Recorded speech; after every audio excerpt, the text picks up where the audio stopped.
Good afternoon to all students. How are you. कल हम लोगों ने लेखन और लेखन के उद्देश्यों के बारे में पढ़ा था। आज हम लोग वर्ण के बारे में पढ़ेंगे। चलिए फिर शुरू करते हैं। भाषा के 3 खंड या इकाइयाँ हैं। वाक्य भाषा की सबसे बड़ी इकाई होती है। वाक्य कई शब्दों से मिलकर बनता है, अतः शब्द भाषा की दूसरी इकाई है। अब शब्द की कई वर्णों के ध्वनियों से बनता है, अतः वर्ण भाषा की तीसरी इकाई है। इस भाषा के निम्नलिखित 3 इकाइयाँ हैं। पहला वर्ण, दूसरा शब्द, तीसरा वाक्य। ध्वनि के बिना भाषा की कल्पना ही नहीं की जा सकती। हम जो कुछ बोलते हैं वह ध्वनि है। जब यह ध्वनि अर्थ सहित होती है तो यह भाषा बन जाती है। हम जो भी कुछ बोलते हैं वो सब ध्वनि है, लेकिन वह ध्वनि जिसका कुछ अर्थ हो, अर्थ सहित होती है, तब वो भाषा बन जाती है। इस ध्वनि के लिखित रूप को वर्ण या अक्षर कहते हैं।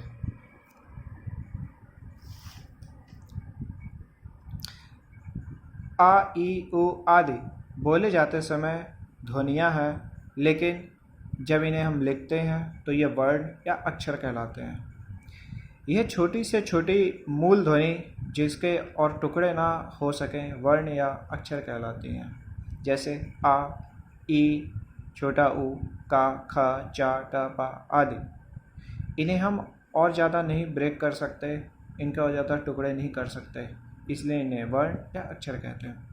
वर्ण हमारी उच्चारित भाषा या वाणी की सबसे छोटी इकाई है। इन्हीं इकाइयों को मिलाकर शब्द समूह या वाक्यों की रचना होती है। वर्ण और उच्चारण का एक दूसरे से संबंध है और इन्हें कभी एक दूसरे से पृथक नहीं किया जा सकता। इन दोनों का एक दूसरे से बहुत गहरा संबंध है। कुल 52 वर्ण होते हैं। वर्णों के उच्चारण समूह को वर्णमाला कहते हैं। ये बहुत इम्पोर्टेंट है, इसे याद रखिएगा। वर्णों के उच्चारण समूह को वर्णमाला कहते हैं।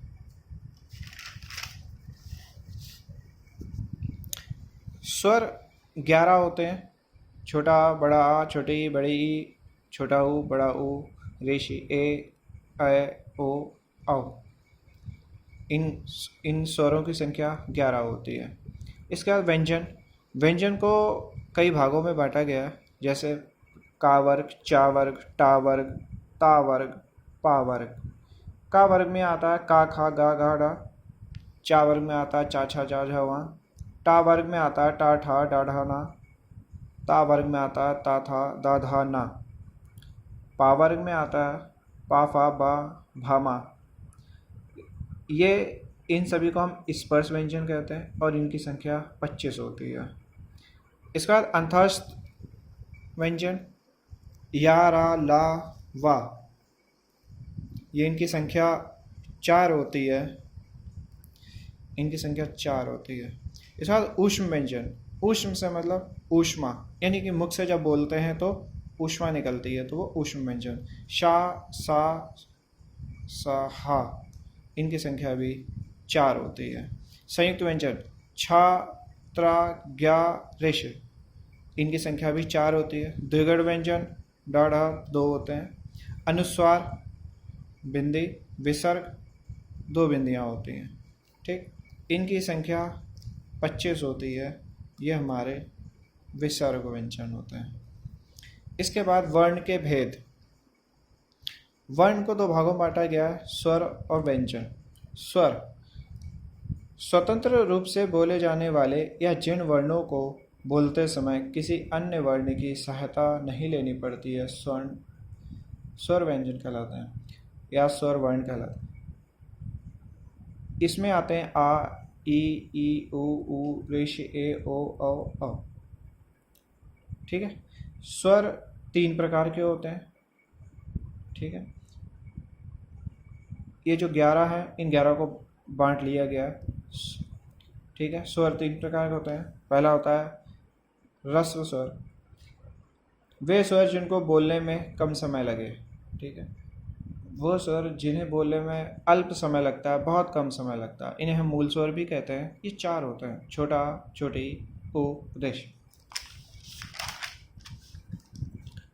इसका दीर्घ स्वर या संधि स्वर आ, ई, उ, ए, ओ, औ, इन्हें संधि स्वर भी बोलते हैं क्योंकि ये संधि करके बनते हैं, इसलिए इनको हम संधि स्वर भी बोलते हैं। इसके बाद तीसरा है प्लुत स्वर।